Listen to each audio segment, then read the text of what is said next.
میں اس وقت موجود ہوں ڈیرہ اسماعیل خان کی تحصیل پروا میں، جہاں پر ایک مرتبہ پھر سیلابی پانی نے تباہی مچا رکھی ہے۔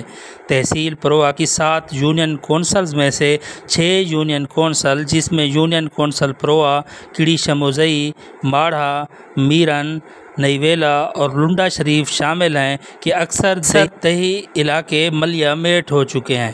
سیلابی ریلوں کی شدت اتنی زیادہ تھی کہ سیلابی ریلا جہاں سے بھی گزرا وہاں پر بستیوں کی بستیاں اجاڑ کر رکھ دیں۔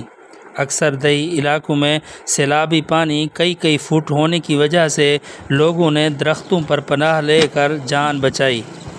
اب بھی ان دیہی علاقوں میں کئی مرد، خواتین اور بچے پھنسے ہوئے ہیں۔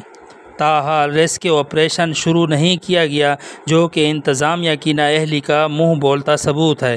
انڈس ہائی وے پر پروا شہر کے دونوں اطراف کئی فٹ سیلابی پانی بہہ رہا ہے، جس کی وجہ سے پروا شہر کا زمینی رابطہ ڈیرہ اسماعیل خان سمیت دیگر علاقوں سے کٹ کر رہ چکا ہے۔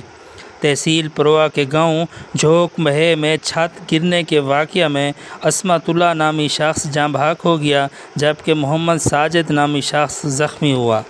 تحصیل پروا کی تمام رابطہ سڑکوں پر کئی فٹ سیلابی پانی بہہ رہا ہے، جس کی وجہ سے تمام دیہی علاقوں کا زمینی رابطہ پروا سے بھی منقطع ہو چکا ہے۔ بار اپیلوں کے باوجود ریسکیو آپریشن شروع نہ کیا جا سکا۔ لوگ کئی گھنٹوں سے دیہی علاقوں میں پھنسے ہوئے ہیں۔ اگر جلد ریسکیو آپریشن کا آغاز نہ کیا گیا تو تحصیل پروا میں ایک بہت بڑا انسانی المیہ پیدا ہو سکتا ہے۔ کیمرہ ٹیم کے ساتھ خالد ارشد، تحصیل پروا، ڈیرہ اسماعیل خان۔